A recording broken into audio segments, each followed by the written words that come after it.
जय श्री राम दोस्तों, मैं हूं उत्कर्ष, आपका स्वागत करता हूं आपके यूट्यूब चैनल में। आशा करता हूं आप सभी अच्छे होंगे और इन्वेस्टिंग कर रहे होंगे।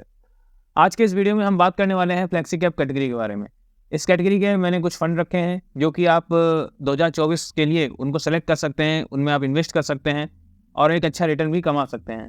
फ्लेक्सी कैप कैटेगरी एक ऐसी कैटेगरी होती है जिसमें आपका जो इन्वेस्टमेंट है वो डाइवर्सिफाइड हो जाता है और आप अच्छा रिटर्न भी कमा सकते हैं। तो वीडियो को बहुत ध्यान से समझिएगा, हर एक पॉइंट को ध्यान से देखिएगा, क्योंकि अगर आपने पॉइंट को समझने में मिस्टेक करी या फिर कोई भी पॉइंट मिस किया तो आपको वो फंड समझ में नहीं आएगा और हो सकता है कि आप किसी गलत फंड में भी इन्वेस्ट कर बैठें। इसीलिए हर एक पॉइंट को ध्यान से समझिएगा, बिना स्किप किए, बिना देरी के शुरू करते हैं आज का वीडियो। नंबर 1 पे जो मैंने रखा है आज वो है Parag Parikh flexi cap fund direct plan growth. आप सभी जानते हैं कि Parag Parikh flexi cap category का फंड है और मैं कई बार इस फंड से रिलेटेड वीडियो बना भी चुका हूँ और मैंने हर वीडियो में एक ही चीज़ कही है, ये फंड जो है मेरा पर्सनल फेवरेट फंड रहा है। इस फंड में मैं अपना भी पैसा इन्वेस्ट करता हूँ और काफ़ी मुझे ये ठीक फंड मुझे ये दिखता है जो अच्छा रिटर्न जनरेट करके दे सकता है। वो भी वोलेटाइल मार्केट की बात करेंगे तो उसमें भी काफ़ी अच्छे इसके जो पोजीशन है वो मुझे देखने को मिलती है। वो हम सब समझेंगे आगे के इस वीडियो में। बात करेंगे अगर ये फंड की शुरुआत की तो ये मई 2013 से शुरू हुआ था, 10 साल पूरे हो चुके हैं इस फंड को।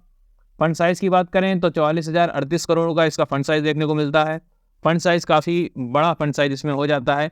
अब आप लोग का क्वेश्चन होगा कि जब फंड साइज़ इतना बड़ा है तो रिटर्न में कुछ ना कुछ दिक्कत आने लगेगी। देखिए, रिटर्न में अभी तक ना तो कोई दिक्कत आई है, ना ही आगे ऐसा कुछ देखने को मिल रहा है। फंड साइज़ बड़ा होने से हमको एक पॉजिटिव पॉइंट यहाँ पे ये पता चलता है कि इसकी तरफ जो कस्टमर्स हैं, जो इन्वेस्टर्स हैं, वो ज़्यादा अट्रैक्ट हो रहे हैं। तो वो इसके लिए एक पॉजिटिव पॉइंट हो जाता है। लास्ट डबल की बात करेंगे तो इसने अपने इन्वेस्टर्स का पैसा 3 साल में डबल किया है। एग्जिट लोड 2% का लगता है इसके ऊपर। जब आप इस फंड में इन्वेस्ट करना शुरू किया हो, बाई चांस आपको ये फंड नहीं समझ में आया, आपने इस फंड से रिडीम होने का सोचा, तो आपको 2% का एग्जिट लोड देना पड़ेगा। उसके जो भी इसमें कंडीशन लगी होगी, 1 साल की, 7 दिन की, किसी में 1 हफ्ते की होती है, किसी में 1 साल की होती है, किसी में 1 महीने की होती है। तो जो फंड के हिसाब से वो चीज़ें बदलती रहती हैं। अब बात करते हैं अगर एक्सपेंस रेशियो की, 0.65% का देखने को मिलता है। एक्सपेंस रेशियो वाइज भी ये फंड काफ़ी सही देखने को मिलता है, ना ज़्यादा है ना कम है।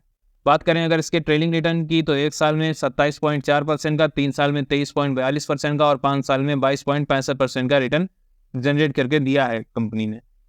ट्रेलिंग रिटर्न से हमें क्या पता चलता है, मैं आपको कई बार समझा चुका हूँ, आज मैं फिर से समझा रहा हूँ कि ट्रेलिंग रिटर्न हमको ये बताता है कि हमारा जो पैसा है, जो हमें रिटर्न मिल रहा है, वो किस कंपाउंडिंग से हमारा पैसा बढ़ रहा है। तो वो चीज़ हमें ट्रेलिंग रिटर्न बता रहा है। तो यहाँ पे आपको ये पता चल रहा है कि 1 साल में 27.4, 3 साल में 23.42 और 5 साल में 22.65% के हिसाब से ट्रेलिंग रिटर्न मिल रहा है। रिटर्न वाइज ये फंड अच्छा परफॉर्मर रहा है, ठीक ठाक रिटर्न इसने प्रोवाइड करके दिया है। तो डाउन साइड प्रोटेक्शन इसमें काफ़ी बेहतर देखने को मिलता है। तो ये भी एक पॉजिटिव पॉइंट इस फंड के तरफ हो जाता है। बात कर लेते हैं रोलिंग रिटर्न की तो 1 साल में 16.9, 3 साल में 17.2 और 5 साल में 19% का रोलिंग रिटर्न देखने को मिलता है। ऑन एवरेज बात करेंगे तो 15 से 16% का रिटर्न आपको ये फंड प्रोवाइड कर देगा।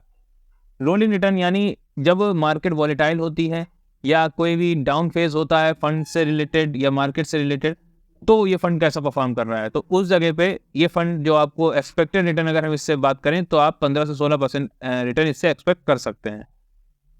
शार्प रेशियो की बात करेंगे तो 1.56% का देखने को मिलता है, जो कि एक अच्छा शार्प रेशियो हो जाता है। जो रिस्क फैक्टर इस फंड से रिलेटेड हो जाता है वो काफ़ी कम हो जाता है।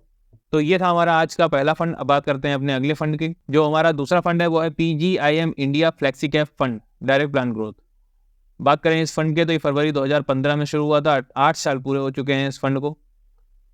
डेटा हमारे पास 10 साल का नहीं है। आप कहेंगे कि आप तो सर 10 साल का डेटा एनालाइज करके ही फंड रखते हैं। जी हाँ, बट इस फंड में मुझे कुछ चीज़ें सही लगी, मैंने सोचा आपके साथ इसको डिस्कस करना चाहिए। इस फंड की अगर हम बात करें तो फंड साइज 5,633 करोड़ का हो जाता है। एग्जिट लोड 0.50% का हो जाता है। एग्जिट लोड ठीक ठाक देखने को मिलता है। लास्ट डबल की बात करेंगे तो 3 साल में इसने पैसा डबल किया है अपने इन्वेस्टर्स का। जहाँ एग्जिट लोड अगर हम पराग पारेख की बात करेंगे तो वहाँ 2% का लग रहा था, वहीं अगर इसकी बात करें तो 0.50% का लग रहा है। एक्सपेंस रेशियो 0.4% का लग रहा है, यहाँ पे भी एक्सपेंस रेशियो भी काफ़ी कम है। ट्रेडिंग रिटर्न की बात करते हैं तो 1 साल में 11.38, 3 साल में 19.50 और 5 साल में 20.15% का ट्रेडिंग रिटर्न देखने को मिलता है। रिटर्न वाइज फंड ठीक ठाक परफॉर्मर है, अच्छा परफॉर्मर है।